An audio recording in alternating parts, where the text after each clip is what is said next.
Item number 1 Shrimati Nirmala Sitharaman, माननीय वित्त मंत्री जी।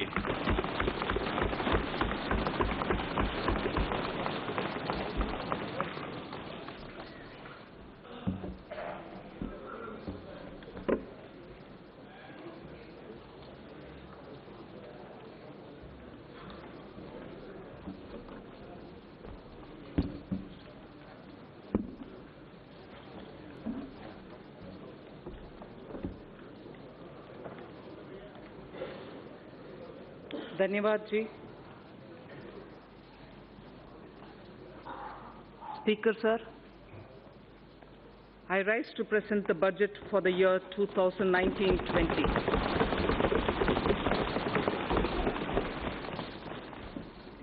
The recent election, which brought us to this august house today, was charged with brimming hope and desire for a bright and stable new India.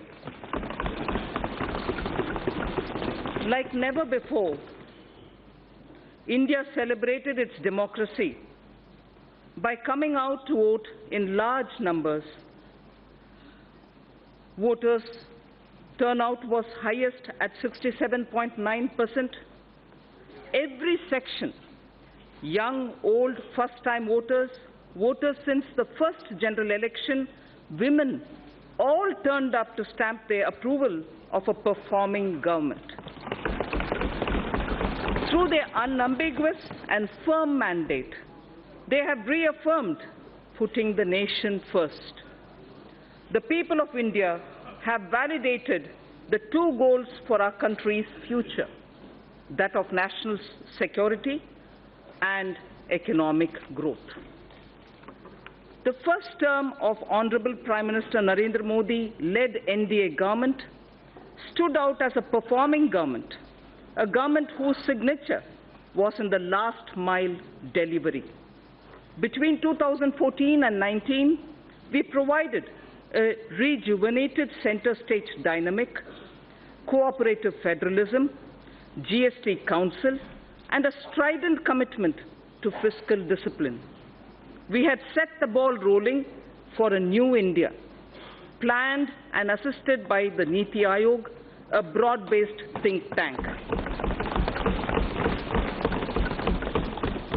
We have showed by our deeds that the principle reform, perform, transform can succeed. On many programs and initiatives, we had worked on unprecedented scale. Average amount spent on food security per year approximately doubled during 2014-19 compared to the preceding 5 years.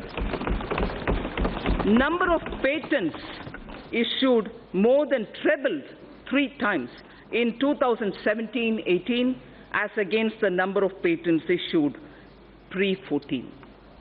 Our last mile delivery stood out, and the unknown citizen in every nook and corner of our country felt the difference. Our objective was and continues to be मजबूत देश के लिए मजबूत नागरिक. Mega programs and services which we initiated and delivered during those 5 years will now be further accelerated. We shall further simplify procedures, incentivize performance, reduce red tape, and make the best use of technology, just as we did earlier. I am confident we will achieve our goals. Chanakya Niti Sutra says, Karya Purusha Karena Lakshyam Sampadayate. Meaning, with determined human efforts, the task will surely be completed. An Urdu couplet, pardon me my pronunciation, Yakin ho to koi rasta nikalta hai. Yakin ho to koi rasta nikalta hai. Hawa ki oat bhi lekar charag jalta hai.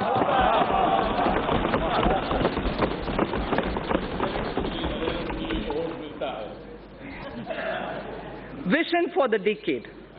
Our economy was at approximately $1.85 trillion when we formed the government in 2014. Within 5 years, it has reached $2.7 trillion. Hence, it is well within our capacity to reach the $5 trillion in the next few years. In the interim budget of 2019-20 presented in February 2019, we gave ourselves a vision for the decade. I flagged here the 10 points of our vision laid before us: building physical, social infrastructure, digital India reaching every sector of the economy, pollution-free India with green Mother Earth and blue skies, Make in India with particular emphasis on MSMEs, startups, defense manufacturing, automobiles, electronics, fabs and batteries, and medical devices, water management, clean rivers, blue economy, space programs, Gaganyaan, Chandrayaan, and satellite programs, self-sufficiency and export of food grains, pulses, oilseeds, fruits and vegetables, healthy society, Ayushman Bharat, well-nourished women and children, safety of citizens, Team India with Jan Bhagidari, minimum government, maximum governance. These were the vision we set before ourselves. With this vision set before us, with the mandate given by its people, we are determined to take India to that height that it richly deserves. I strongly believe that with the clear-headed leadership of Honorable Prime Minister, we can achieve our goal. So what are the plans to reach the 5 trillion economy? The Indian economy will grow to become a $3 trillion economy in the current year itself. It is now the 6th largest in the world. 5 years ago, it was at the 11th position. In purchasing power parity terms, we are in fact the 3rd largest economy already, only next to China and the USA. To attain this and more, we need to continue undertaking many structural reforms. In the last 5 years, we saw many big reforms, in particular, indirect taxation, bankruptcy, and real estate. While these reforms were happening here in the Parliament, the common man's life was being changed through mudra, loans, to help him to do his business, and through several programs, it was being ensured that his or her kitchen had become smokeless. His or her house got electricity connection, and women's dignity was respected with the provision of toilets in home. The common man was served even as a major transformational reforms were being rolled out. And for this to continue, we need to invest heavily in infrastructure, in digital economy, and on job creation in small and medium firms. Respected Speaker, sir, it took us over 55 years for the Indian economy to reach $1 trillion. But when the country and her people's hearts are filled with Asha, Vishwas, and Akanksha, that is, when the hearts are filled with hope, trust and aspirations, we, in just 5 years, added $1 trillion. As I said, today we are nearing a $3 trillion level. So when we aspire to reach a $5 trillion level, many wonder if it's possible.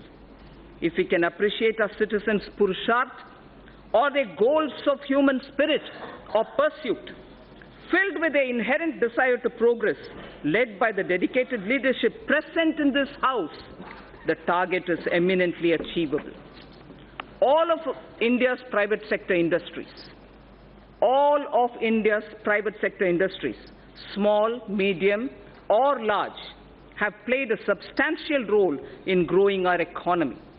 I recall the words of an eminent industry leader who said that his company's growth has always aligned itself with India's growth, before and post-independence. So if before independence, India Inc. understood Swadeshi, today they understand Make in India. We do not look down upon legitimate profit earning. Gone are the days of policy paralysis and license quota control regimes. India Inc. are India's job creators. They are the nation's wealth creators.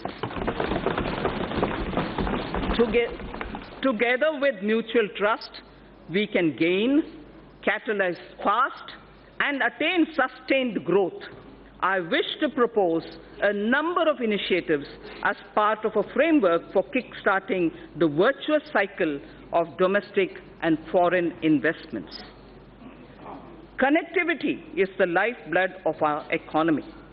The government has given a massive push to all forms of physical connectivity through Pradhan Mantri Gram Sadak Yojana, industrial corridors, dedicated freight corridors, Bharatmala and Sagarmala projects, Jal Marg Vikas and Udan schemes. While the industrial corridors would improve infrastructure availability for greater industrial investment in the catchment regions, the dedicated freight corridors would mitigate the congestion of a railway network benefiting the common man. The ambitious program of Bharatmala would help develop national road corridors and highways, while Sagarmala would enhance port connectivity, modernization, and port-linked industrialization. If Sagarmala is aimed at improving the infrastructure for external trade, equally, it is the poor man's transport too. The Jal Marg Vikas project for capacity augmentation of navigation on national waterways is aimed at smoothing internal trade carried through inland water transport. These initiatives will improve logistics tremendously, reducing the cost of transport and increasing the competitiveness of domestically produced goods. The Udan scheme is providing air connectivity to smaller cities and enabling the common citizens of our country to avail air travel. All these programs are also helping bridge the rural and urban divide. As the world's third largest domestic aviation market, the time is ripe for India to enter into aircraft financing and leasing activities from Indian shores. This is critical to the development of self-reliant aviation industry, creating aspirational jobs in aviation finance, besides leveraging the business opportunities available in India's financial special economic zones, namely International Financial Services Center, the IFSC. Government will implement the essential elements of the regulatory roadmap for making India a hub for such activities. For providing an enabling ecosystem for growth in India of maintenance, repair and overhaul, MRO, maintenance, repair and overhaul industry, it is proposed to leverage India's engineering advantage and potential to achieve self-reliance in this vital aviation segment.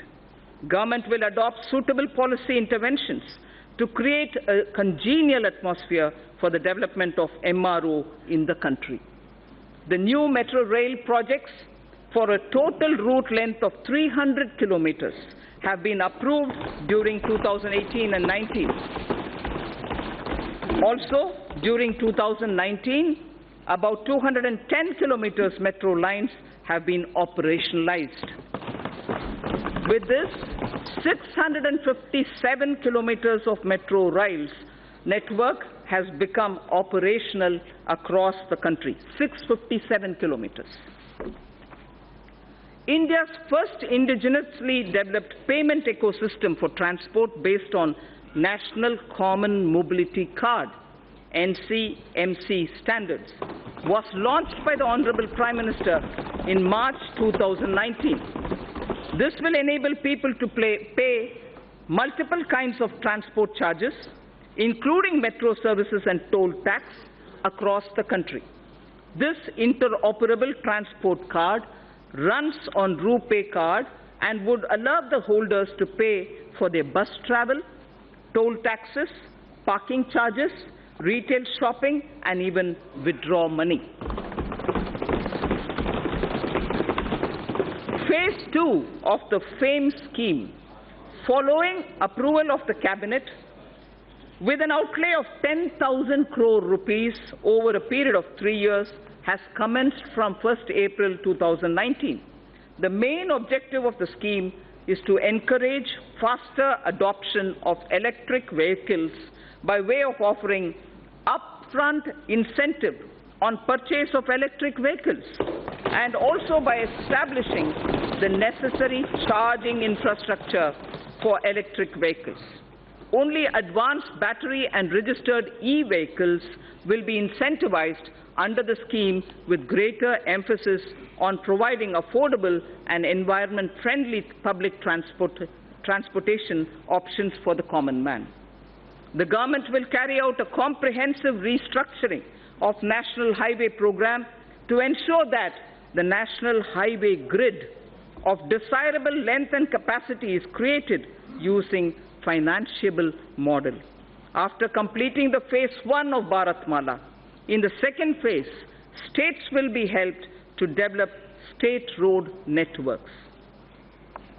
We need to develop our inland waterways to shift a significant portion of inland cargo movement from road and rail. This government envisions using the rivers for cargo transportation, which will also help to decongest roads and railways. As part of the Jal Marg Vikas project, for enhancing the navigational capacity of the Ganga, a multimodal terminal at Varanasi has become functional in November 2018, and two more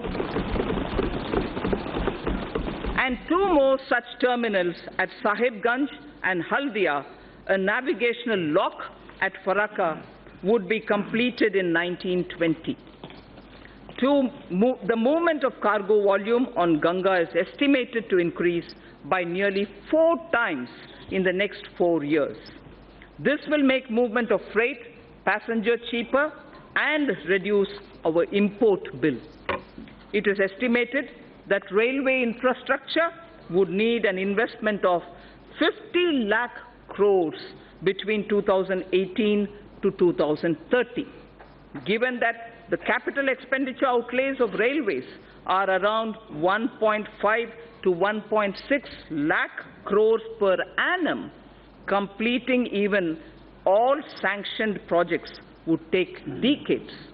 It is therefore proposed to use public-private partnership to unleash faster development and completion of tracks, rolling stock manufacturing, and also delivery of passenger freight services. To take connectivity infrastructure to the next level, we will build on the successful model in ensuring power connectivity, one nation, one grid. Earlier we spoke about one nation, one card for mobility of common man. Now it is one nation, one grid that has ensured power availability to states at affordable rates. I propose to make available a blueprint this year for developing gas grids, water grids, highways, and regional airports. So the scaling up that we talked about, which marks the USP of this government, is revealed in each one of these examples. We do it in that scale each time.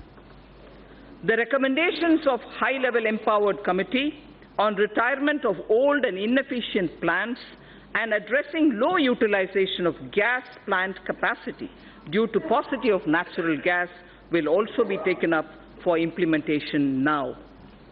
Our government launched Ujjwal Discom Assurance Yojana, UDAY, in 2015, aimed at financial and operational turnaround of discoms. Government is examining the performance of the scheme, and it will further get improved. We will work with the state governments to remove barriers like cross-subsidy surcharges, undesirable duties on open access sales, or captive generation for industrial and other bulk power consumers. Besides these structural reforms, considerable reforms are needed in tariff policy. A package for power sector tariff and structural reforms would soon be announced.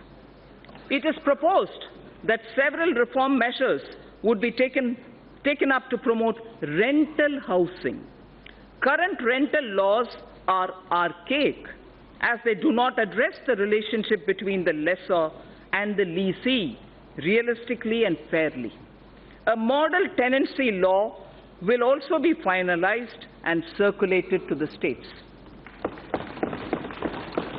Large public infrastructure can be built on land parcels held by the central ministries and central public sector enterprises all across the country. Through an innovative instrument or innovative instruments such as joint development and concession, public infrastructure and affordable housing will be taken up.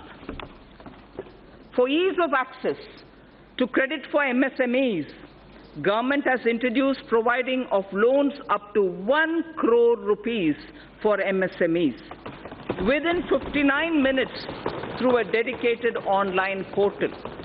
Under the interest subvention scheme for MSMEs, 350 crores of rupees has been allocated for the year 2019-20 for 2% interest subvention for all GST-registered MSMEs on fresh or on incremental loans. On fresh or on incremental loans. Government payments to suppliers and contractors are a major source of cash flow, especially to SMEs and MSMEs. Investment in MSMEs will receive a big boost if these delays in payment are eliminated. Government will create a payment platform for MSMEs to enable filing of bills and payment thereof on the platform itself, thereby cutting down the time and the process itself. Encouraged by the overwhelming response, the Government of India has decided to extend the pension benefit to about 3 crore retail traders and shopkeepers whose annual turnover is less than 1.5 crores under a new scheme, namely Pradhan Mantri Karam Yogi Man Dhan scheme. Enrollment into the scheme will be kept simple, requiring only Aadhaar and a bank account, and the rest will be on self-declaration. We recognize that investment-driven growth requires access to low-cost capital. It is estimated that India requires investments averaging 20 lakh crores of rupees every year. A number of measures are proposed to enhance the sources of capital for infrastructure financing. A Credit Guarantee Enhancement Corporation, for which regulations have been notified by the RBI, will be set up in 2019-20. An action plan to deepen the market for long-term bonds, including for deepening markets for corporate bond repos, credit default swaps, etc., with specific focus on infrastructure sector, will be put in place. It is proposed to permit investments made by FIIs and FPIs in debt securities issued by Infrastructure Debt Fund, non-bank finance companies, the IDF, NBFCs, to be transferred, sold to any domestic investor within specified lock-in period. Corporate debt markets are crucial for the infrastructure sector, given the need to further deepen bond markets. A number of measures are proposed to be taken up. To deepen the corporate tri-party repo market in corporate debt securities, government will work with regulators, the RBI and the SEBI, to enable stock exchanges to allow AA-rated bonds as collaterals. User-friendliness of trading platforms for corporate bonds will be reviewed, including issues arising out of capping of International Security Identification Number, the ISIN. It's right time to consider increasing minimum public shareholding in the listed companies. I have asked SEBI to consider raising the current threshold of 25% to 35%. As a key source of capital to the Indian economy, it is important to ensure a harmonized and hassle-free investment experience for foreign portfolio investors. Hence, it is proposed to rationalize and streamline the existing Know Your Customer, the KYC norms for FPIs to make it more investor-friendly without compromising the integrity of cross-border capital inflows. It is time to take our capital markets closer to the masses and meet various social welfare objectives related to inclusive growth and financial inclusion. I propose to initiate steps towards creating an electronic fundraising platform, a social stock exchange, under the regulatory ambit of Securities and Exchange Board of India, the SEBI, for listing social enterprises and voluntary organizations. For listing social enterprises and voluntary organizations working for the realization of a social welfare objective so that they can raise capital as equity, debt, or as units like a mutual fund. It is important to get retail investors to invest in treasury bills and securities issued by the government. Efforts made by the Reserve Bank will need to be supplemented with further institutional development using stock exchanges. For this purpose, interoperability of RBI depositories and SEBI depositories would be necessary to bring about seamless transfer of treasury bills and government securities between RBI and depository ledgers, and for enabling this, the government will take up necessary measures in this regard in consultation with RBI and the SEBI. FDI inflows into India have remained robust despite global headwinds. Speaker, sir, global foreign direct investment flows slid by 13% in 2018 to $1.3 trillion US dollars from $1.5 trillion in the previous year. The third consecutive annual decline according to the UNCTAD's UNCTAD's World Investment Report in 2019. This is India's FDI flows in 2018-19 remained strong. If that was the global picture, India's inflows in 18-19 remained strong at $64.37 billion US dollars, marking a 6% growth over the previous year. I propose to further consolidate, Speaker, sir, the gains in order to make India a more attractive FDI destination.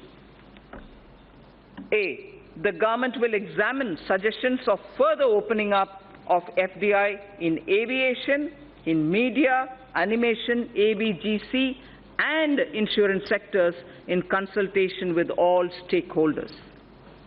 100% foreign direct investment will be permitted for insurance intermediaries.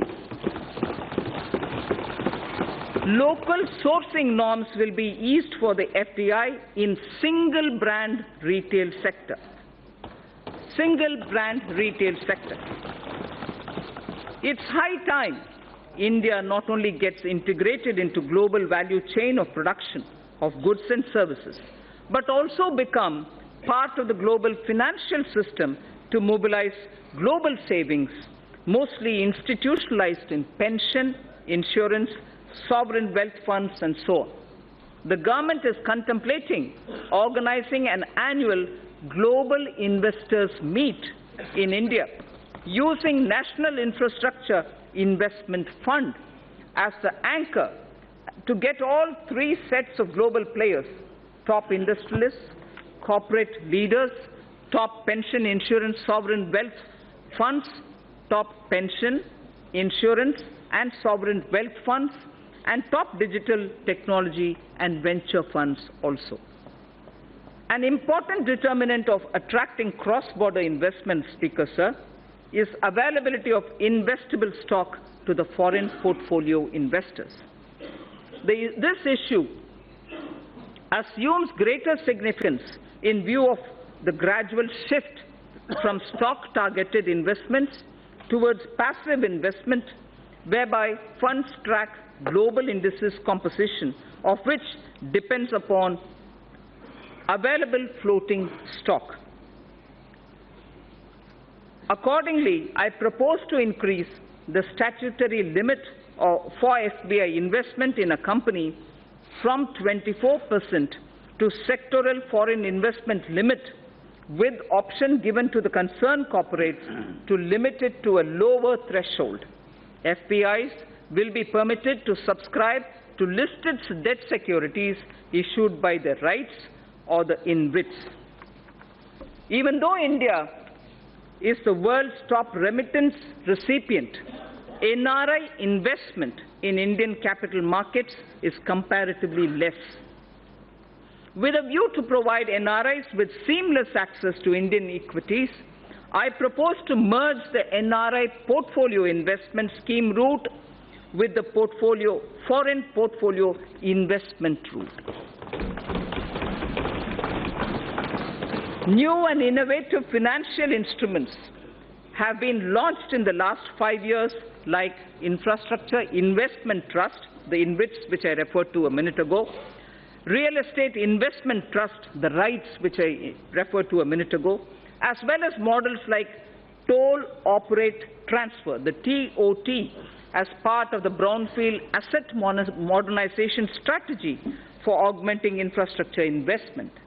India has had a reasonable success in brownfield asset monetization, and several InvITs and one REIT transaction have already been completed. Additionally, the National Highways Authority, NHAI, carried out one TOT transaction as well. The cumulative resources garnered through these instruments and model, Speaker Sir, exceed 24,000 crores of rupees. India has emerged as a major space power with the technology and ability to launch satellites and other space products at globally low-cost level. Time has come to harness this ability commercially. A public sector enterprise, namely New Space India Limited, NSIL, has been incorporated as a new commercial arm of the Department of Space to tap the benefits of the research and development carried out by ISRO, Indian Space Research Organization. The company will spearhead commercialization of various space products, including production of launch vehicles, transfer of technologies, and marketing of space products. Sir, I've all the while spoken about the various means through which we can, at a macro level, reaching the $5 trillion target. Now, I would just confine myself to talking about Gramin Bharat, the rural India, the various steps which we'll take towards strengthening our economy. Mahatma Gandhi ji had said, the soul of India lives in its villages. This year, even as we are marking the 150th birth anniversary of Mahatma Gandhi, I submit that our government keeps Antyodaya at the core of all its efforts. At the center of everything that we do, we keep Gaon, Garib or Kisan. Matlab, गांव, गरीब और किसान केंद्र बिंदु है हमारे हर एक कार्यक्रम में. Honorable Prime Minister's 2 mega initiatives of Ujjwala Yojana and Saubhagya Yojana have transformed the lives of every rural family, dramatically improving ease of their living.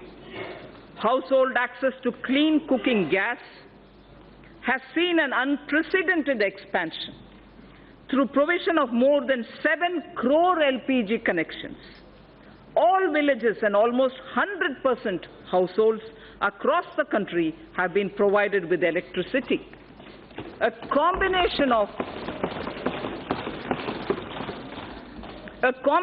efficient implementation and enthusiastic adoption has significantly improved access to energy for rural households. By 2022, the 75th year of Indian independence, I would like to assure the nation that every single rural family, except those who are unwilling to take the connection, except, Speaker Sir, it's important to understand, except those who are unwilling to take the connection will have an electricity and a clean cooking facility.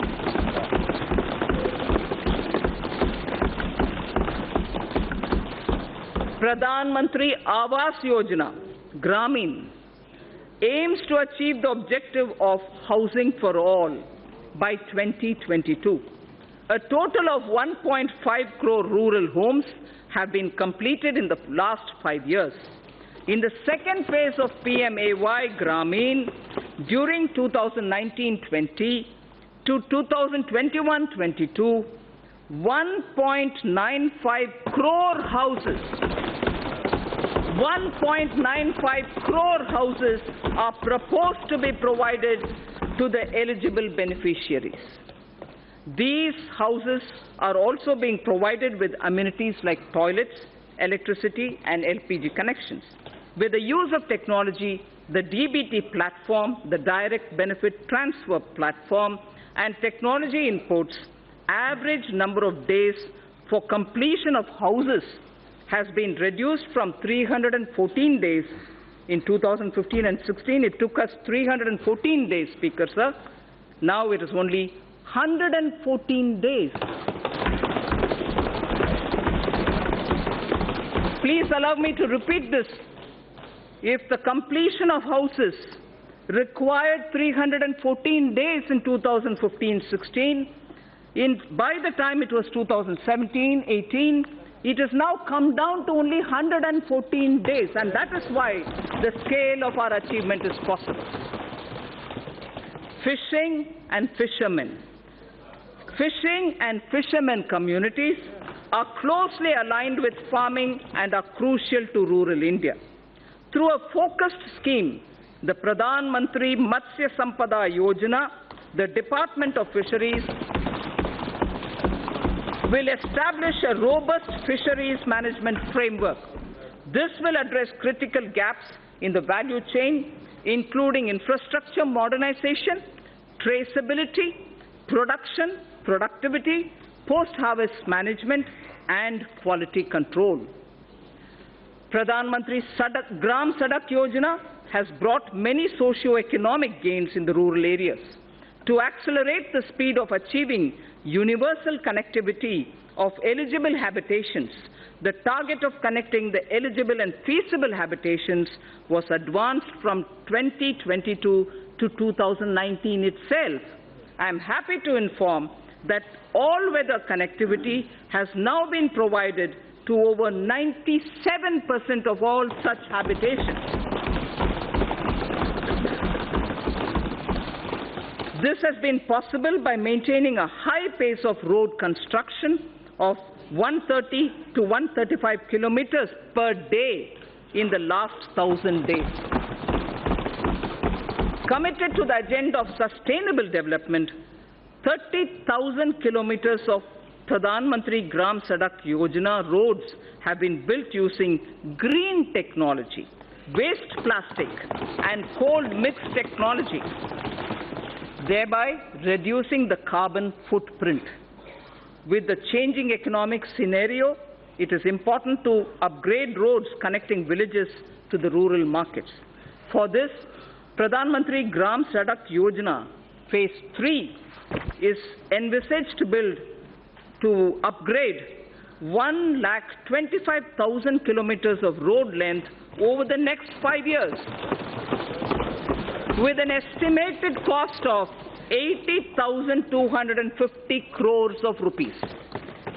1,25,000 kilometers of roads will be upgraded under Pradhan Mantri Gram Sadak Yojana Phase 3, and the amount estimated for this is 80,250 crores. Considering the fact that majority of people still live in villages and depend on agriculture and traditional industries, the scheme of Fund for Upgradation and Regeneration of Traditional Industries, SFURTI, Spurti is it, aims to set up more common facility centers to facilitate cluster-based development to make the traditional industries more productive, profitable, and capable for generating sustained employment opportunities.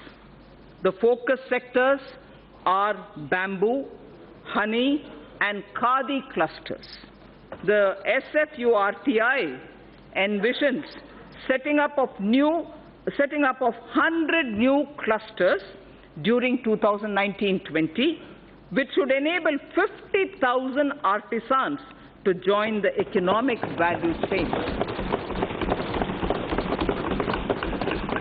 Further, to improve the technology of such industries, the Scheme for Promotion of Innovation, Rural Industry and Entrepreneurship, ASPIRE, has been consolidated for setting up of livelihood business incubators and technology business incubators.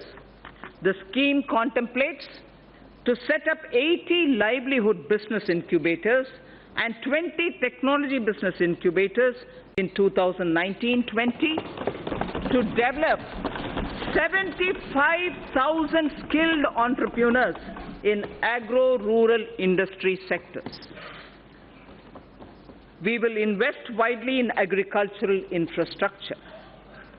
Speaker, sir, we will support private entrepreneurship in driving value addition to farmers' produce from the field and from those from allied activities too, like bamboo, like timber from the hedges, and also for generating renewable energy.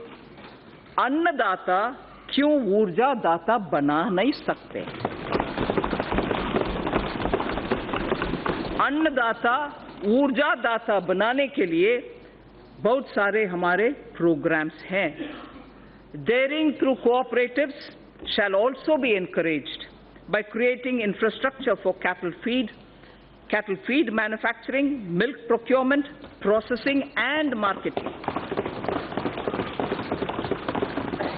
Speaker, sir, I place my appreciation for our farmers who have made India self-sufficient in pulses.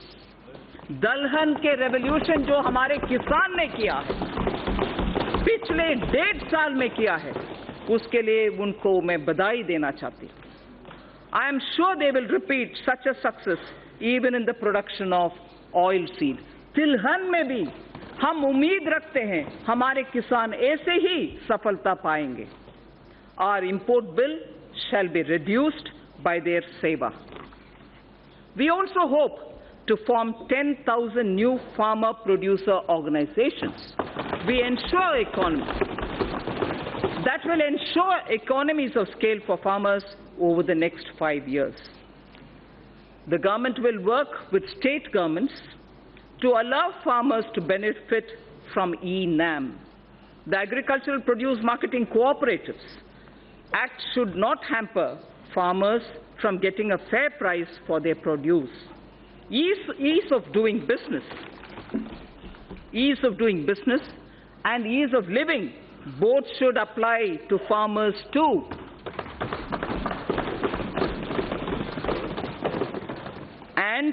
we shall go back to basics on one count. Speaker, sir, I would like to draw your attention. We shall go back to basics on one count. Zero budget farming. Zero budget farming may not be a new thing. That is why I said we'll go back to basics. We need to replicate this innovative model. Some states have already tried somewhat. We need to replicate this innovative model through which, in a few states, farmers are already being trained in this practice. Steps such as this can help in doubling our farmers' income in time for our 75th year of independence. Ensuring India's water security and providing access to safe and adequate drinking water to all Indians is a priority for this government. A major step in this direction has been constitution of the Jal Shakti Mantralaya, integrating the Ministry of Water Resources, River Development and Ganga Regeneration and the Ministry of Drinking Water and Sanitation. This was done by integrating these many ministries and departments. This new Mantralaya will look at the management of our water resources and water supply in an integrated and holistic manner and will work with states to ensure Har Ghar Jal. Har Ghar Jal to all rural households by 2024 under the Jal Jeevan Mission. This mission, under the Department of Drinking Water and Sanitation, will focus on integrated demand and supply side management of water at the local level, including creation of local infrastructure for source sustainability like rainwater harvesting, groundwater recharge, and management of household wastewater for reuse in agriculture. The Jal Jeevan Mission will converge with other central and state government schemes to achieve its objectives of sustainable water supply management across the country. The government has identified 1,592 blocks which are critical and overexploited, spread across 256 districts for the Jal Shakti Abhiyan. Besides using funds available under various schemes, the government will also explore possibility of using additional funds available under the Compensatory Afforestation Fund Management and Planning Authority, the CAMPA, for this purpose. Speaker said, Swachh Bharat Abhiyan has touched the very conscience of the nation, besides bringing enormous health and environmental benefits.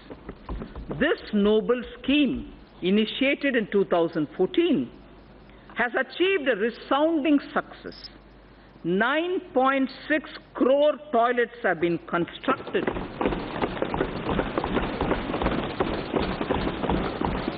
9.6 crore toilets have been constructed since October the 2nd, 2014. More than 5.6 lakh villages have become open defecation free. We have to build on this success. We must not only sustain the behavioral change seen in people, but also harness the latest technologies available to transform waste into energy. I propose to expand the Swachh Bharat mission to undertake sustainable solid waste management in every village.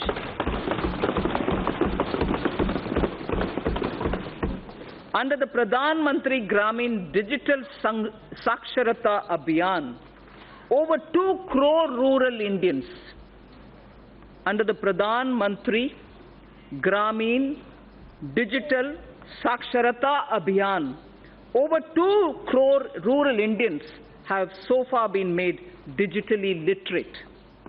To bridge rural-urban digital divide, BharatNet is targeting internet connectivity in local bodies in every panchayat in the country. This will be speeded up with assistance from Universal Service Obligation Fund under the Public-Private Partnership Arrangement. Speaker, sir, till now I focused on some specific features in order that our rural India, Gramin Bharat ke liye. Now I will focus on Shahri Bharat, urban India. This government sees the rapid urbanization of India as an opportunity rather than a challenge. We have to make both our cities and villages better using technology. This way, we can help people live closer to their homes, stop migration into cities, provide essential services to all.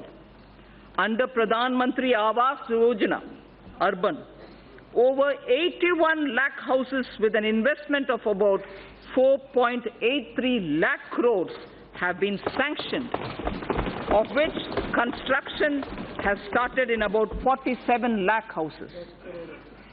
Over 26 lakh houses have been completed, of which nearly 24 lakh houses have been delivered to the beneficiaries. There is large-scale adoption of new technologies for construction of these houses. Over 13 lakh houses have so far been constructed using these new technologies. More than 95% of our cities also have become ODF, open defecation free. 95% of all cities have become, or they have declared themselves ODF. More than 45,000 public and community toilets across 1,700 cities have been uploaded on Google Maps, covering more than 53% of India's urban population. Almost 1 crore citizens have downloaded the Swachhata app. The 150th birth anniversary of Mahatma Gandhi is an apt occasion for us to rededicate ourselves to the ideals of the Mahatma. Honorable Prime Minister took the sankalp of achieving Gandhiji's resolve of Swachh Bharat to make India open defecation free by 2nd October 2019. I'm very satisfied and I'm very happy to report to this august House that this would be achieved by the 2nd of October. To mark this occasion, the Rashtriya Swachhata Kendra will be inaugurated at Gandhi Darshan, Rajghat on 2nd October 2019. A Gandhipedia, like encyclopedia on Gandhi, a Gandhipedia is also being developed by National Council for Science Museums to sensitize youth and society at large about positive Gandhian values. Indian Railways suburban and long-distance services do a phenomenal task in cities like Mumbai and smaller cities. Railways will be encouraged to invest more in suburban railways through special purpose vehicle structures like Rapid Regional Transport System proposed on the Delhi Meerut route. I propose to enhance the metro railway initiatives by encouraging more PPP initiatives and ensuring completion of sanctioned works while supporting transit-oriented development to ensure commercial activity around transit hubs. We are in the process of completing the dedicated freight corridor project that will free up some of the existing railway network for passenger trains. Speaker, sir, allow me now to speak on the youth of India. The government will bring in a new national educational policy to transform India's higher education system to one of the global best education systems. The new policy proposes major changes in both school and higher education, among others, better governance systems and brings greater focus on research and innovation. We propose to establish a national research foundation to fund, to coordinate, and to promote research in the country.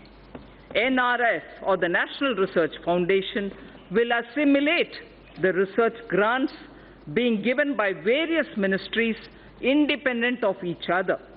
NRF will ensure that the overall research ecosystem in the country is strengthened with focus on identified thrust areas relevant to our national priorities and towards basic science without duplication of effort and expenditure.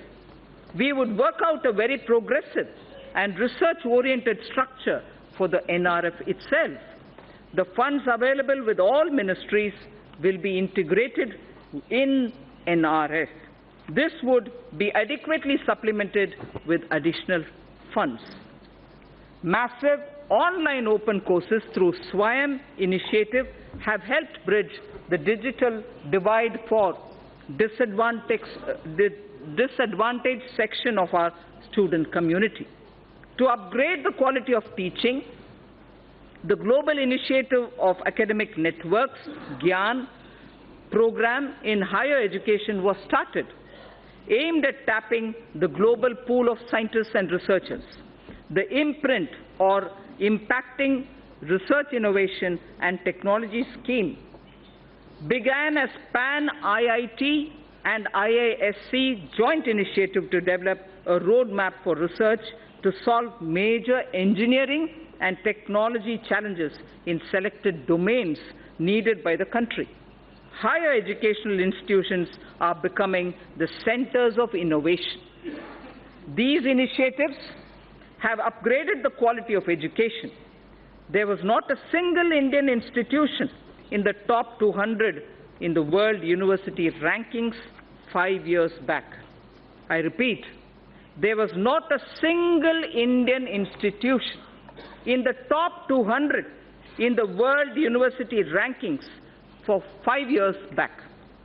Due to the concentrated efforts and concerted efforts by our institutions to boost their standards and also to project their credentials better, we have now 3 institutions, 2 IITs and IISc Bangalore in the top 200 institutional bracket. This is a window open now thanks to all our efforts. We will continue making concerted efforts to improve the performance of our institutions of higher learning. An amount of 400 crores has been provided under the head World-Class Institutions for the year 2019-20, more than 3 times the revised estimates for the previous year. More than 3 times the revised estimates of the previous year. India has the potential to become a hub of higher education. I therefore propose to start a program, Study in India, that will focus on bringing foreign students to India in our higher educational institutions. The regulatory systems of higher education would be reformed comprehensively to promote greater autonomy and focus on better academic outcomes. A draft legislation for setting up of Higher Education Commission of India would be presented in the year ahead. Khelo India scheme, launched in October 2017, has created awareness of sports as an integral part of wellness throughout the country. The government is committed to expand Khelo India scheme and to provide all necessary financial support. To popularize sports at all levels, a National Sports Education Board for development of sportspersons would be set up under Khelo India scheme. Sir Speaker, this government recognizes and follows the teachings of Lord Bashveshwara. This government recognizes and follows the teachings of Lord Basaveshwara, in particular the principle of Kayaka and Dasoha.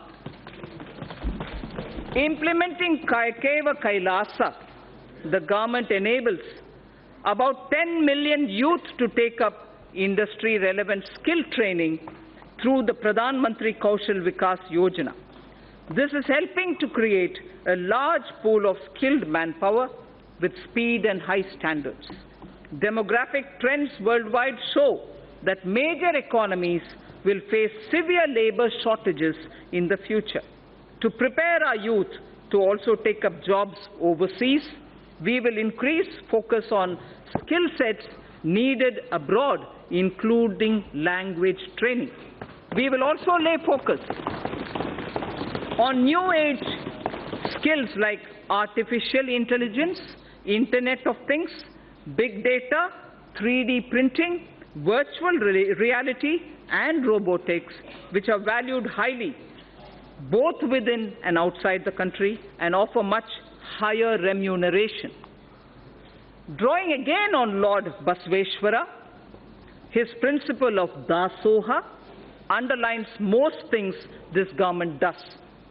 Give it up for giving up LPG subsidy, or the various pension schemes, or on the principle of sharing through distribution for the wellness of society, which is what Lord Basveshwara did even earlier in a millennia ago.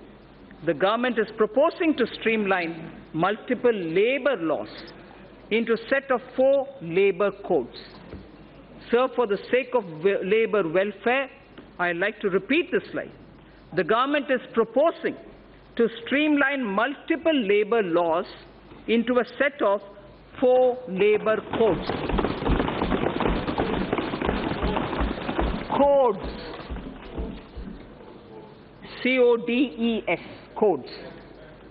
This will ensure that process of registration and filing of returns will get standardized and streamlined. With various labor-related definitions getting standardized, it is expected that there shall be less disputes. We propose, again, sir, this is an interesting idea. I wish to draw your attention. We propose to start a television program within the DD bouquet of channels exclusively for startups.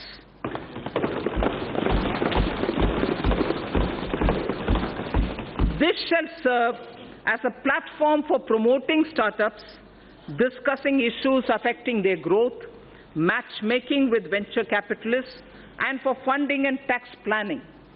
This channel shall be designed and executed by startups themselves. Later in the speech, I shall deal with taxation matters of the startups. So, Stand Up India scheme has delivered enormous benefits. The country is witnessing emergence of thousands of entrepreneurs, from women and also from scheduled caste and scheduled tribes. Most of them assisted to set up their own businesses and industry, with capital provided under the Stand Up India scheme. Considering the beneficial results of the scheme and strong demand for its continuance by the SC and ST communities themselves, the scheme would now be continued for the entire period coinciding with the 15th Finance Commission, that is 2020 to 2025. The banks will provide financial assistance for demand-based businesses, including, for example, for acquisition of scavenging machines and robots. Sir, Speaker, the Stand Up India scheme has made human dignity and self-esteem to go up. Kayakeva Kailasa, I said earlier, and I repeat, the Ministry of Petroleum and Natural Gas has enabled SC and ST entrepreneurs in providing bulk LPG transportation contracts to them. In a matter of 2 years, over 300 entrepreneurs have emerged as a result of the Stand Up scheme.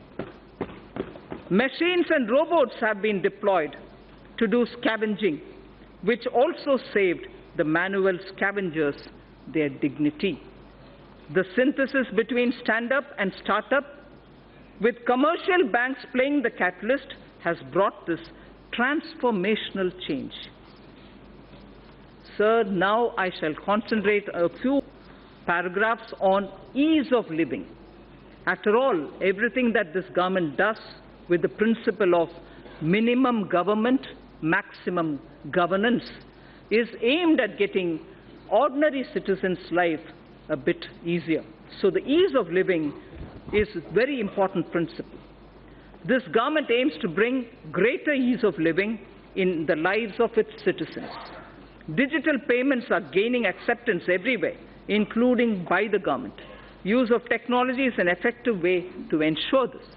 Pradhan Mantri Shram Yogi Man Dhan was launched on 5th March 2019 by the Honorable Prime Minister in Ahmedabad. The scheme aims at providing 3,000 rupees per month as pension on attaining the age of 60 to crores of workers in unorganized and informal sectors. About 30 lakh workers have already joined the scheme. For good quality of life and ease of living, maintaining a cleaner environment and ensuring sustainable energy use is absolutely vital. A program of mass scaling up of LED bulbs for widespread distribution at household level was taken up, resulting into massive replacement of incandescent bulbs and CFLs in the country. Approximately 35 crore LED bulbs have been distributed under the Ujala Yojana, leading to a cost saving, and this is very impressive.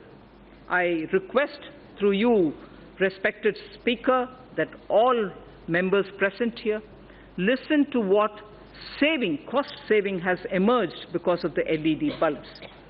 Approximately 35 crore LED bulbs have been distributed under the Ujala Yojana, leading to a cost saving of 18,341 crores. And this 18,341 crores annually, every year, because of LED, this is what the country is saving. It is going to be free of incandescent, India is going to be free of incandescent bulbs, and CFL use has already become minuscule. We will use the approach of mission LED bulb method to promote the use of solar stoves and battery chargers in the country. To make railway travel a pleasant and satisfying experience to the common citizen, again, ease of living, we will launch a massive program of railway station modernization this year. Railway station modernization will be launched this year. Honorable Speaker, sir, I draw the attention to the women of India. Nari to Narayani.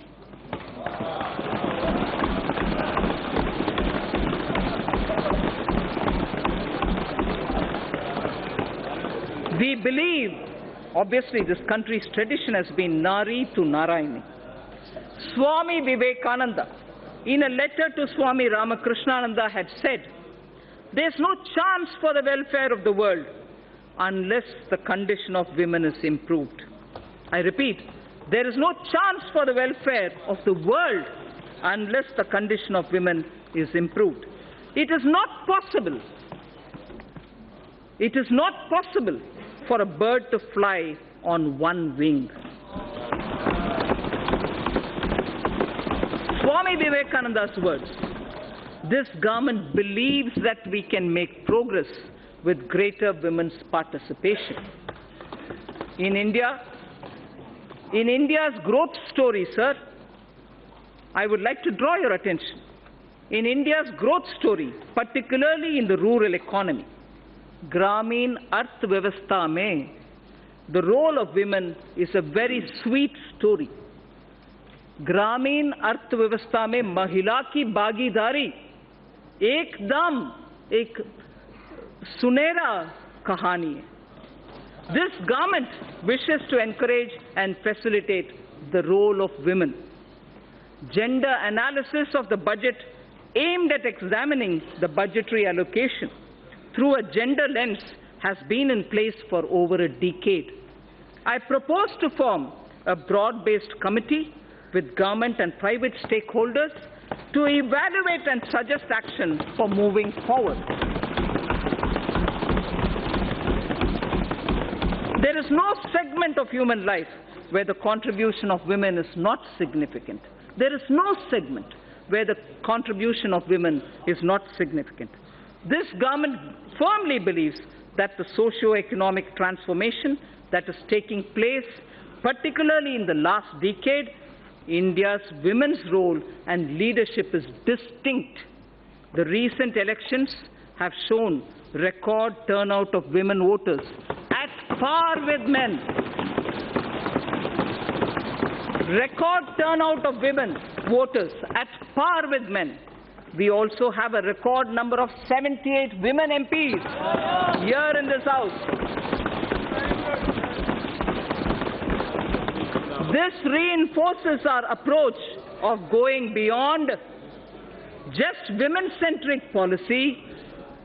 I repeat, this reinforces our approach of going beyond just women-centric policy making to building women-led initiatives and movements. This government, Speaker Sir, has supported and encouraged women entrepreneurship through various schemes such as Mudra, Stand Up India, self-help group support, and so on. In order to further encourage women enterprises, I propose to expand the Women SHG Interest Subvention Program to all districts in India. Furthermore, for every verified woman SHG member having a Jan Dhan bank account, for every verified woman SHG member having a Jan Dhan account, an overdraft of 5,000 shall be allowed. Again, one woman in every SHG, which is spread all across the country, one woman in every SHG will also be made eligible for a loan up to 1 lakh under the Mudra scheme.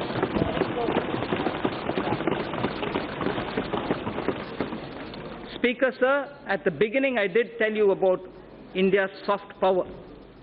India's soft power, which is the next section I'll concentrate on. India's soft power is appreciated in so many different ways. Some simple examples, sir. In the last 3 years, on the International Yoga Day, yoga has been practiced in large numbers in 192 countries around the world. Mahatma Gandhi's favorite bhajan, Vaishnav Janto Tene Kahiye, was sung by the respective lead artists from over 40 countries. The annual Bharat Ko Jano quiz competition is sought after as an event to participate by not only NRIs, non-resident Indians, but also several foreigners themselves. I propose to consider issuing Aadhaar card for non-resident Indians with Indian passports after their arrival in India without waiting for 180 days. I repeat it. I propose to consider issuing Aadhaar cards for non-resident Indians with Indian passports after their arrival in India without waiting for the mandatory 180 days, without waiting the issue. I propose to launch a mission which will integrate our traditional artisans and their creative products with global markets. Wherever necessary, we shall obtain patents for them and the geographical indicators, GI, for them. I wish to say this in Hindi for the larger audience of traditional artisans. इस उद्देश्य से मैं इस गरिमामय प्रांगण से पहली बार यह घोषणा करती हूं कि हम भारत के सृजनात्मक उद्योगों को अर्थव्यवस्था से जोड़कर जहां आवश्यक है बौद्धिक संपदा अधिकारों से संरक्षित करके राष्ट्रीय और अंतर्राष्ट्रीय बाजार तक पहुंचाने की मुहिम प्रारंभ करेंगे।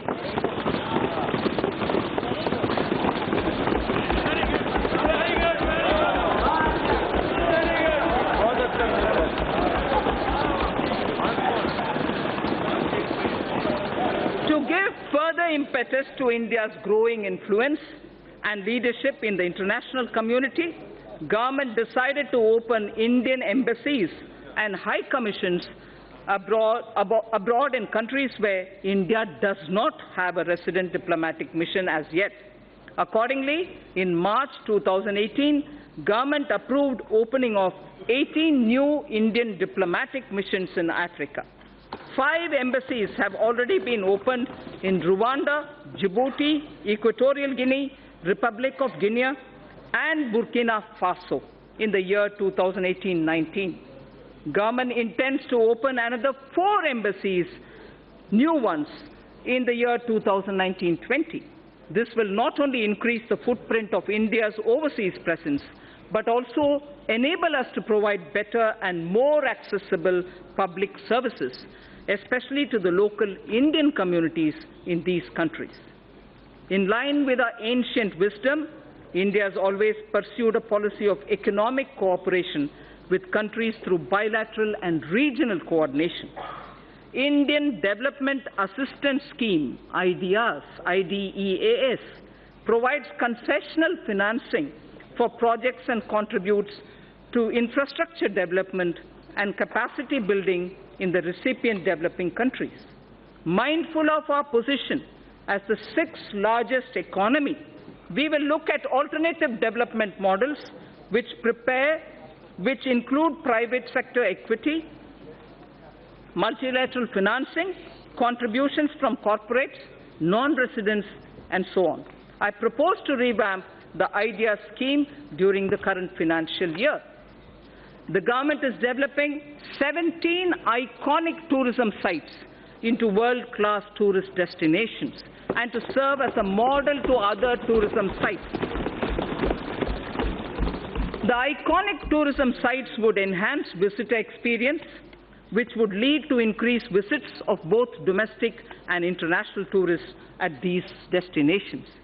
With the objective of preserving rich tribal heritage, a digital repository is developed where documents of folk songs, photos and videos regarding their evolution, place of origin, lifestyle, architecture, education levels, skill sets, traditional art, folk dances, and other anthropological details of the tribes in India will be stored.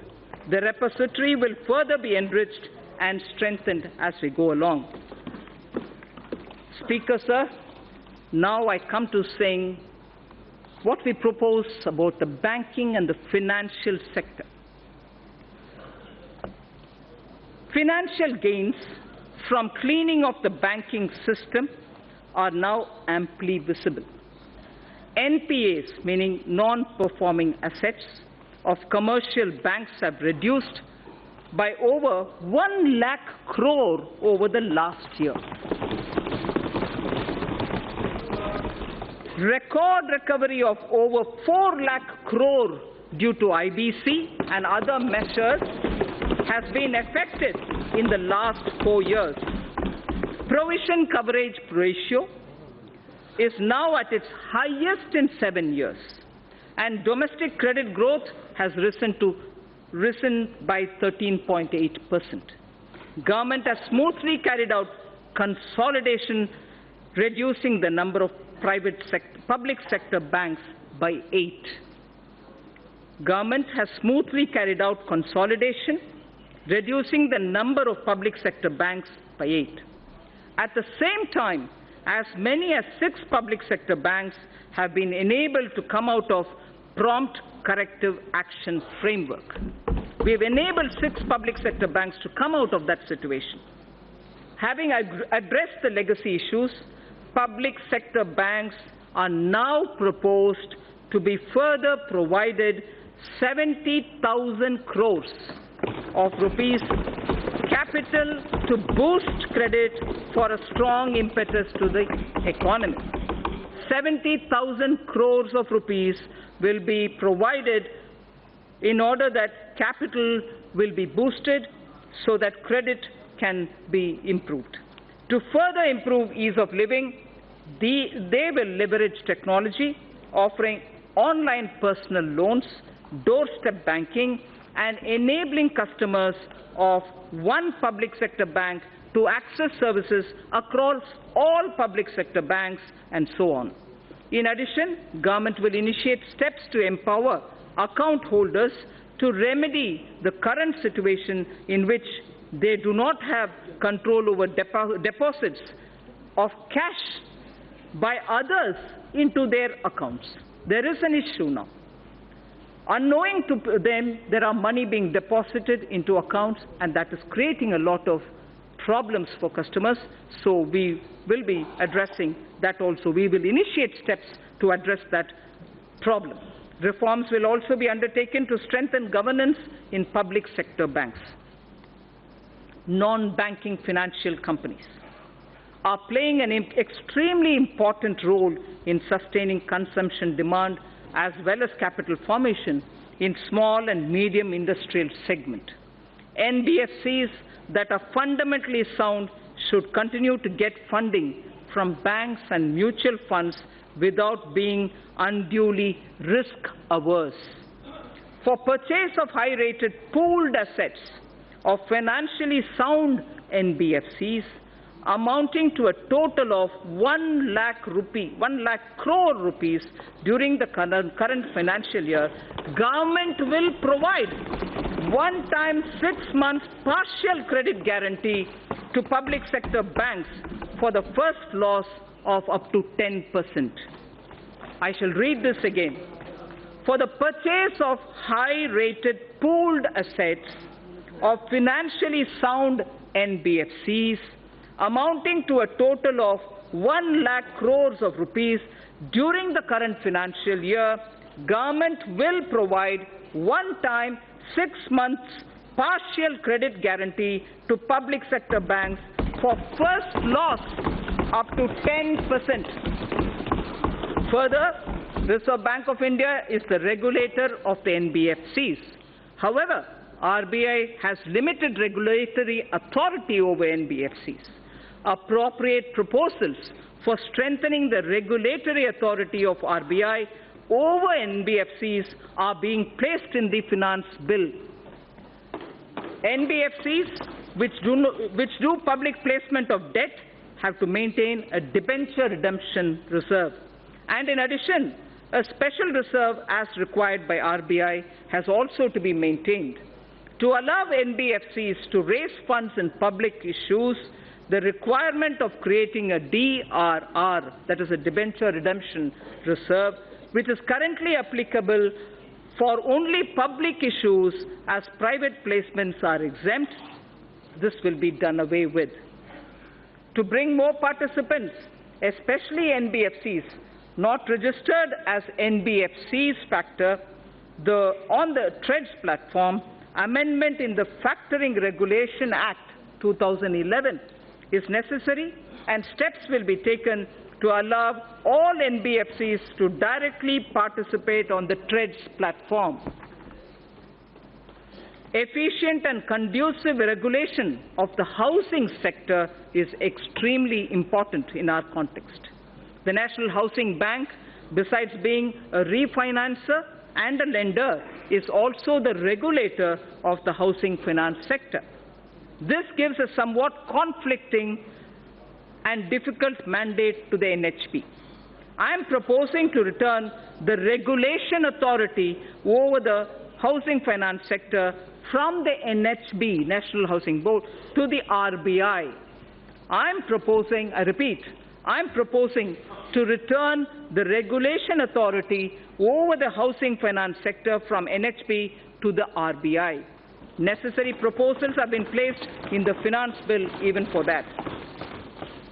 Government has announced its intention to invest 100 lakh crores in infrastructure over the next 5 years. 100 lakh crores for infrastructure over the next 5 years. To this end, it is proposed to set up an expert committee to study the current situation relating to long-term finance and our past experience with development finance institutions, and this committee shall recommend the structure and required flow of funds through development finance institutions.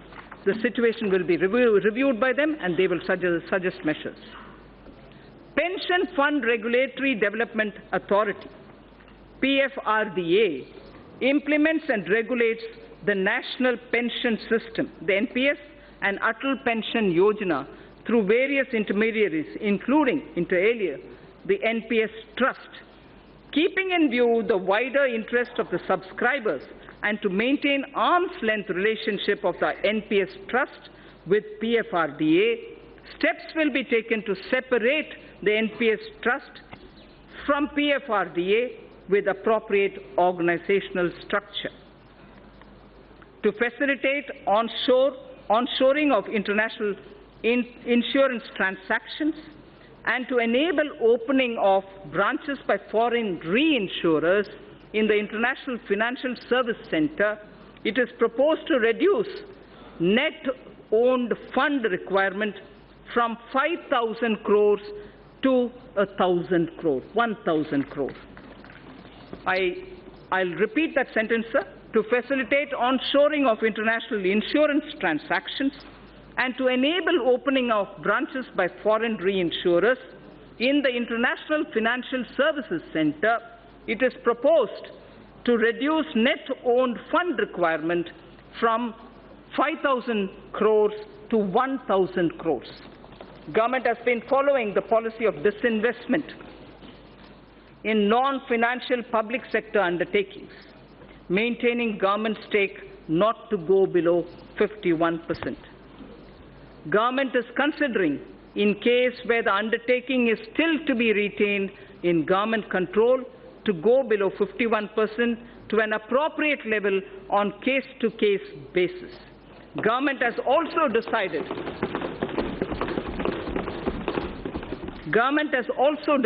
to modify present policy of retaining 51% government stake to retaining 51% stake inclusive of the stake of government-controlled institutions. Sir Speaker, in order to improve the capital flows into the Indian economy, it is important to align domestic corporate systems and practices with global ones. It is also appreciated that global finance movement in equity uses certain parameters to evaluate the stocks in which they choose to invest.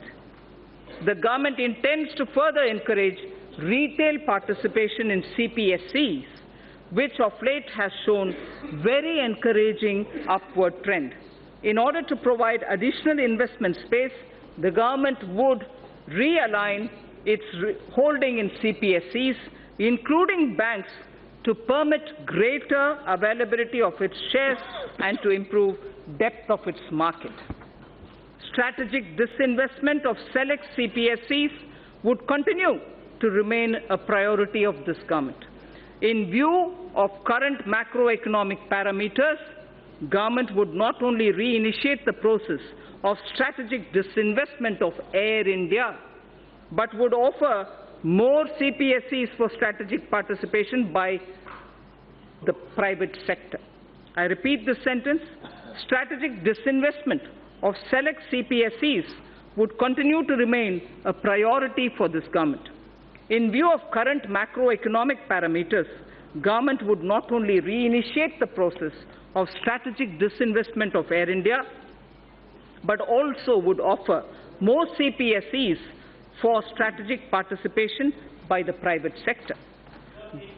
Government is setting an enhanced target of rupees 5,000 crore of disinvestment receipts for the financial year 2019-20. The government will undertake strategic sale of PSUs. The government will also continue to do consolidation of PSUs in the non-financial space as well. Sir, ETFs have proved to be an important investment opportunity for retail investors and has turned out to be a good instrument of Government of India's disinvestment program. To expand this further, Government will offer an investment option in ETFs on the line of Equity-Linked Savings Scheme, which is ELS.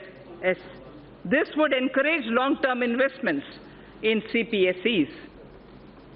For bringing better public ownership of the PSUs and also bring greater commercial and market orientation of the listed PSUs, the government will take all necessary steps to meet public shareholding norms of 25% for all listed PSUs and raise the foreign shareholding limits to maximum permissible sector limits for all PSUs, companies which are part of emerging market index. Sir, the Indian sovereign debt, external debt, India's sovereign external debt to GDP is among the lowest globally at less than 5%. Honorable Speaker, sir, this is a very important indicator for India. I am repeating the line.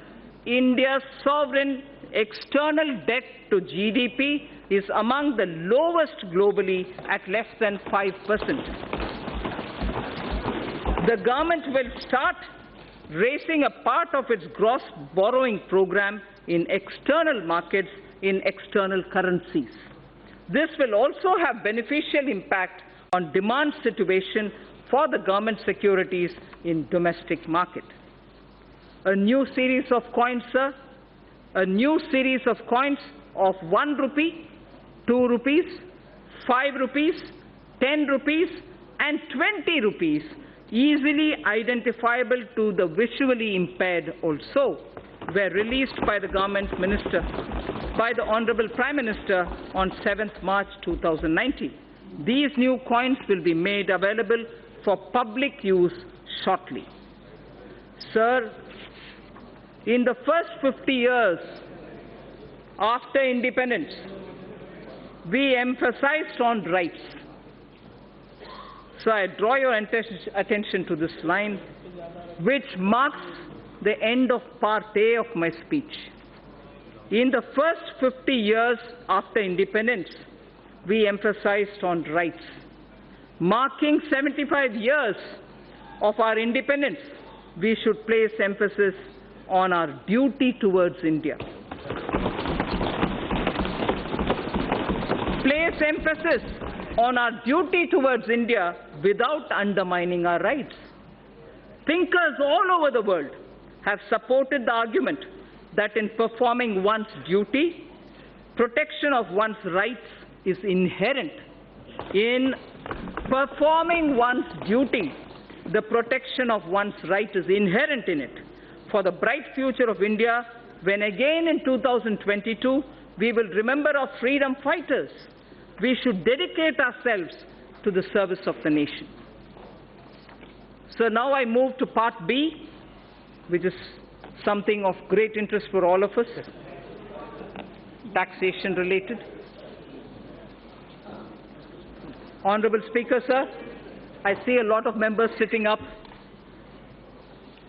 Mr. Speaker, sir, I begin by thanking our taxpayers who, as responsible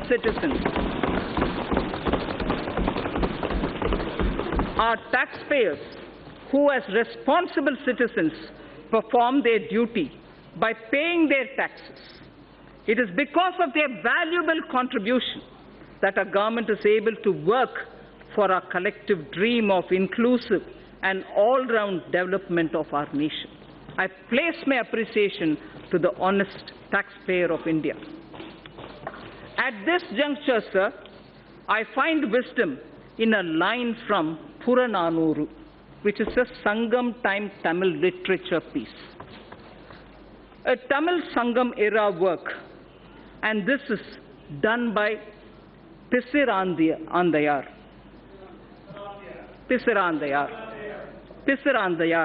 Yes. The verse, Yanai Pugunda Nilam, a land into which elephant gets in.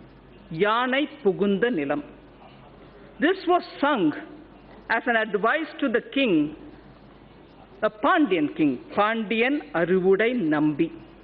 The king is Pandyan Aruvudai Nambi, and Pisirandayar gives this advice to him. It's a long verse. I'm only picking up the first line, some line from the middle, and the end. Kai nel aruthu kavalang koline. Kai nel aruthu kavalang koline. Arivudai vendan neriyarindu koline. Arivudai vendan neriyarindu koline. Parivu taba edukkum pindam natchin. Parivu taba edukkum pindam natchin.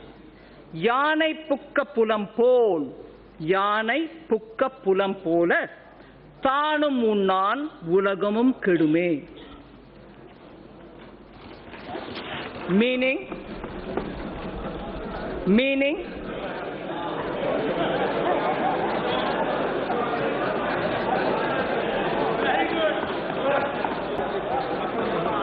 a few mounds of rice, just a few mounds of rice from paddy that is harvested from a small piece of land would be sufficient for the elephant. For an elephant, just a few mounds of rice cooked from paddy which is taken from a small piece of land will be sufficient.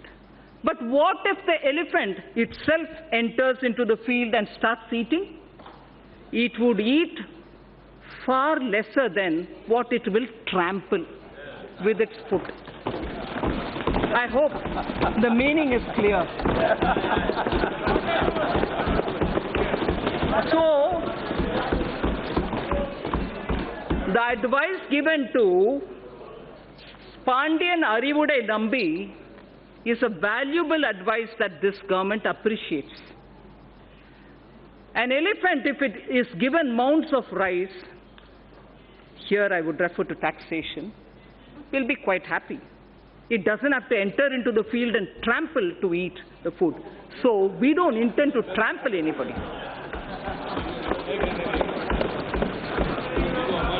Sir, indirect taxes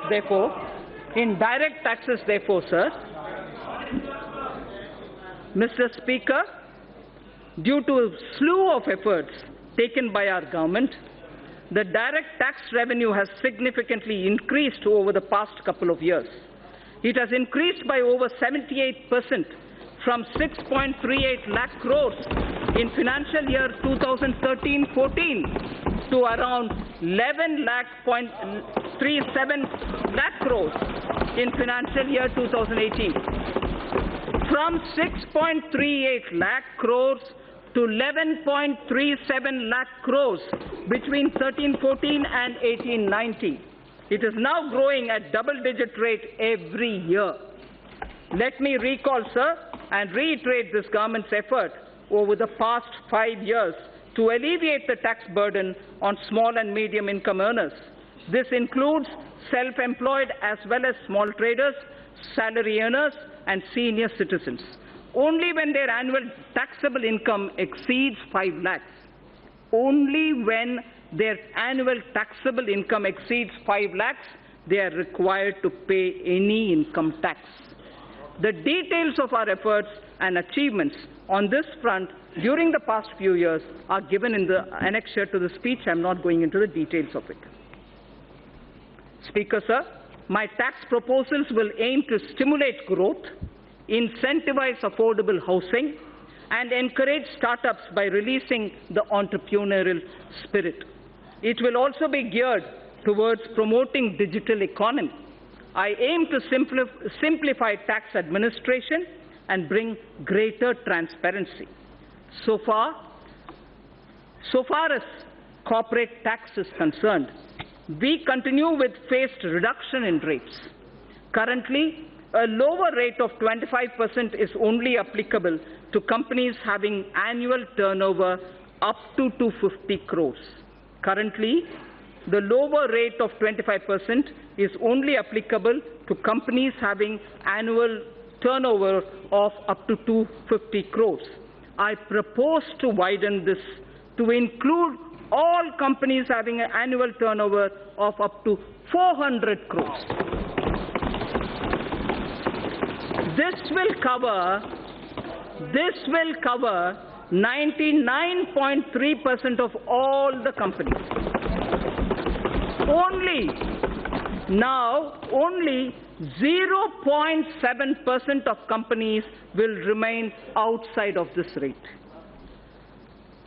So in order to boost economic growth and make in India, the government will launch a scheme to invite global companies through a transparent competitive bidding to set up mega manufacturing plants in sunrise and advanced technology areas such as semiconductor fabrication, solar photovoltaic cells, lithium storage batteries, solar electric charging infrastructure, computer servers, laptops, etc., and provide them investment-linked income tax exemptions under 35 AD of the Income Tax Act and other indirect tax benefits. So, on electric vehicles. Considering our large consumer base, we aim to leapfrog and envision India as a global hub of manufacturing of electric vehicles. A global hub of manufacturing electric vehicles. Inclusion of solar storage batteries and charging infrastructure in the above scheme will boost our efforts. Government has already moved the GST Council to lower the GST rate on electric vehicles from 12 to 5%. Also, to make electric vehicle affordable to consumers, our government will provide additional income tax deduction of 1.5 lakhs of rupees on the interest paid on loans taken to purchase electric vehicles. What does this mean? This amounts to a benefit of 2.5 lakh crores over the loan period to the taxpayer who takes loans to purchase electric vehicles. So by the time the entire period of the loan ends, for you having taken the loan for buying an electric vehicle, you would benefit to the level of 2.5 lakh rupees because of this income tax deduction which is being brought in for encouraging purchase of electric vehicles. So startups, as I said when I was talking about the youth of this country, startups require, and we have been consistently providing them all the encouragement. Startups in India are taking firm roots and their continued growth needs to be encouraged. To resolve the so-called angel tax issue, I'm sure a lot of members are concerned on this issue. To resolve the so-called angel tax issue, the startups and their investors who file requisite declarations and provide information in their returns will not be subjected to any kind of scrutiny in respect of valuation of share premiums. The issue of establishing identity of the investor and source of his funds will be resolved by putting in place a mechanism of e-verification, so there's no man-to-man interface there. With this funds raised by startups will not require, the funds raised by startups will not require any kind of scrutiny from the Income Tax Department. In addition, special administrative arrangements shall be made by the Central Board of Direct Taxes for pending assessments of startups and redressal of their grievances. It will be ensured that no inquiry or verification in such cases be carried out by the assessing officer without obtaining approval of a supervisory officer. So the element of discretion with which startups were suffering has been removed. So without obtaining the approval of a supervisory officer, an assessing officer shall not worry the assessee. At present, startups are not required to justify fair market value of their shares issued to certain investors, including Category 1 alternative investment funds. I propose to extend this benefit to Category 2 alternative investment funds also. At the moment, it's available for AIF Category 1. Now I expand this to include Category 2 AIFs also. Therefore, valuation of shares issued to these funds shall be beyond the scope of income tax scrutiny. Again, you get out of income tax scrutiny when that has been done. I also propose to relax some of the conditions for carry forward and set off losses in the case of startups. I also propose to extend the period of exemption of capital gains arising from sale of residential house for investment in startups up to 31/3/2021, and relax certain other conditions of this exemption. So, affordable housing, which is an aim of this government. For realization of the goal of housing for all and affordable housing, a tax holiday has already been provided on the profits earned by developers of affordable housing. Also, interest paid on housing loans is allowed as a deduction to the extent of 2 lakhs in respect of self-occupied property. In order to provide a further impetus, I propose to allow an additional deduction of up to 1,50,000 rupees for interest paid for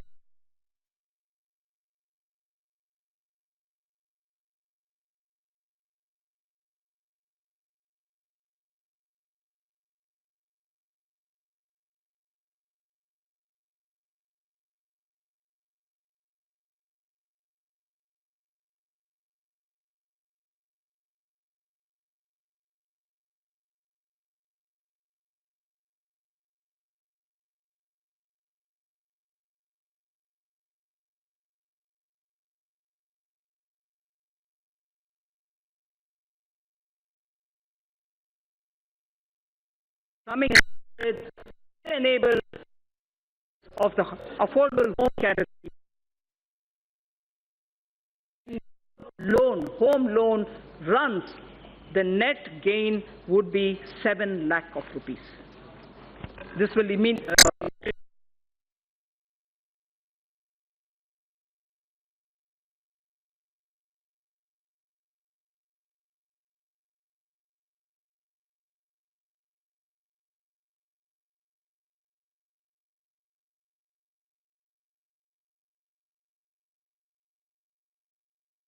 there is a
a drastic improvement. I now propose to implement series of measures that will leverage technology to make compliance easier for the taxpayer. Interchangeability of PAN and Aadhaar. Mr. Speaker, sir, more than 120 crore Indians now have Aadhaar card. Therefore, for ease and convenience of taxpayers, I propose to make PAN and Aadhaar interchangeable and allow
Details are given in that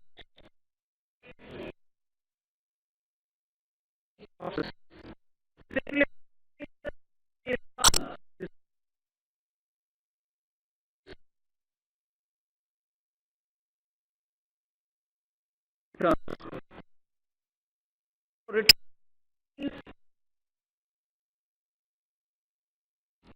Fully affected GST on model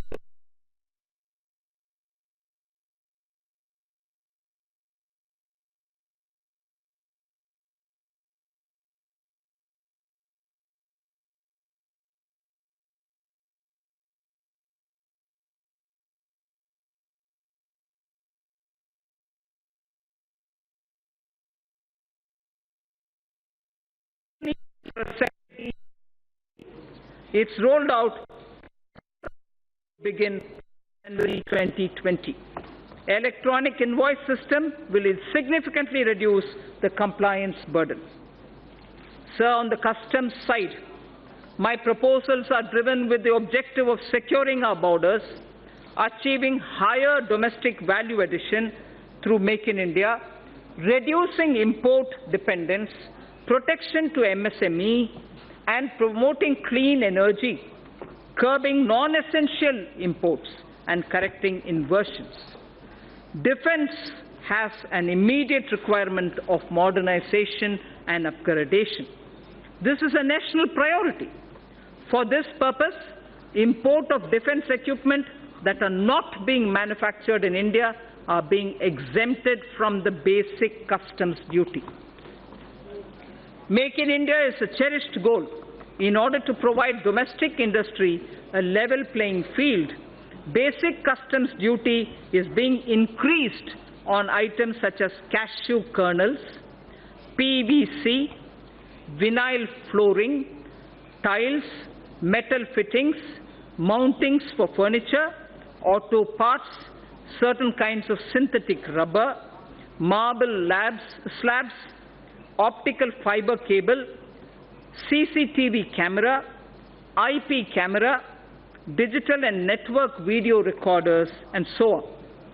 Also, exemptions from customs duty on certain electronic items which are now being manufactured in India are being withdrawn.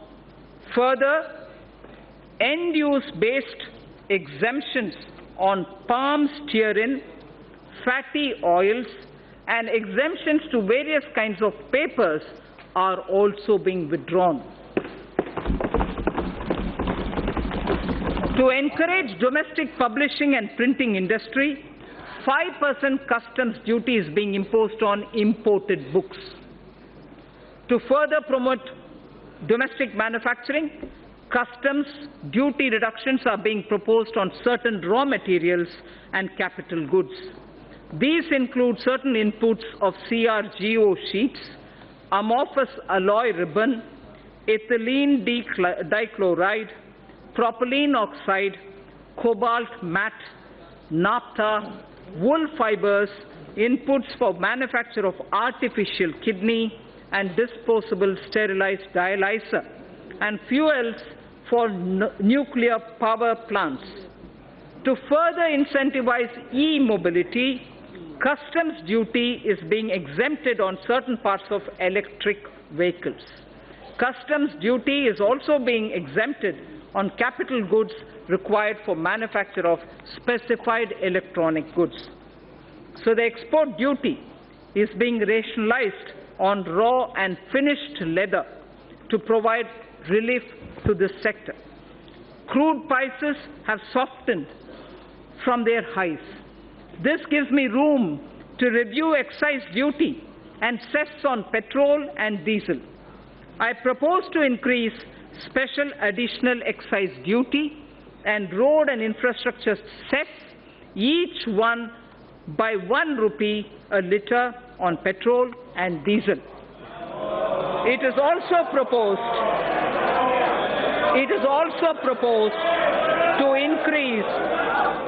It is also proposed to increase custom duty on gold and other precious metals from 10% to 12.5%. It is also proposed to increase custom duty on gold and other precious metals from 10 to 12.5%. Tobacco products and crude attract national calamity and contingent duty.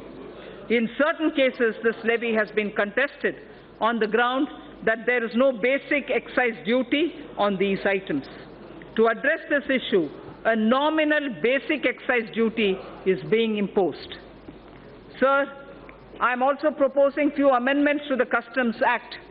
Recent trends reveal that certain bogus entities are resorting to unfair practices to avail undue concessions and export incentives. While we have intensified our efforts against such nefarious activities, provisions are being incorporated in the Act for enhanced penalty and prosecution for such offences. Further misuse of duty-free scrips and drawback facility involving more than 50 lakh of rupees will be a cognizable and non-bailable offence. GST has completed 2 years. An area that concerns me is that we have huge pending litigations from pre-GST regime.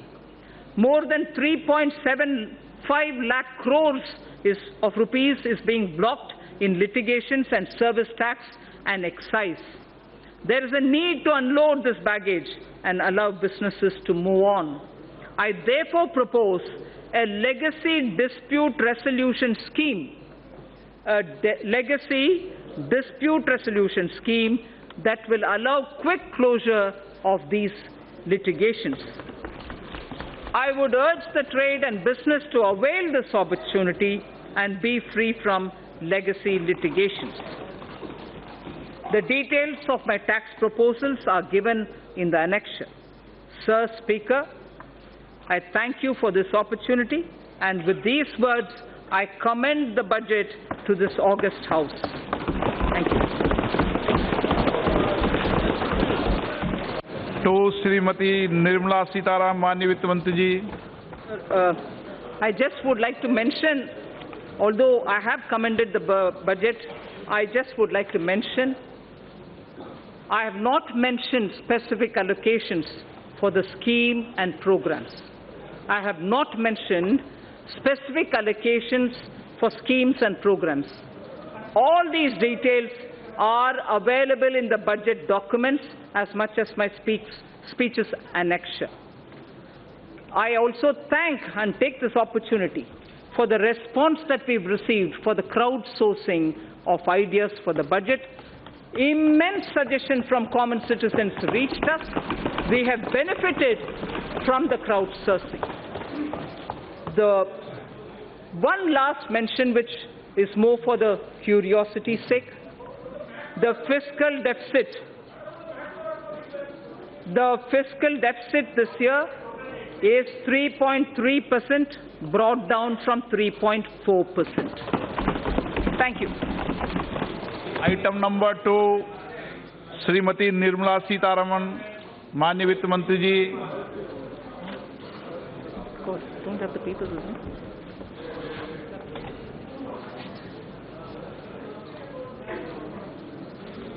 Sir, with your permission, I rise to lay on the table the statements regarding medium-term fiscal policy, fiscal policy statement, and the macroeconomic framework statement under Section 3, Subsection 1 of the Fiscal Responsibility and Budget Management FRBM Act 2000.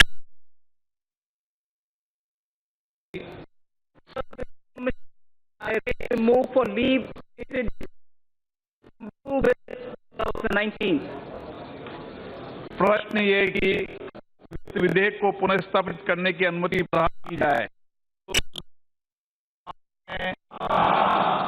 जो सदस्य के विरोध में ना कहें, मेरे विचार में निर्णय हाँ वालों के पक्ष में हुआ है, हाँ वालों के पक्ष हुआ है, अनुमति प्रदान की जाती है।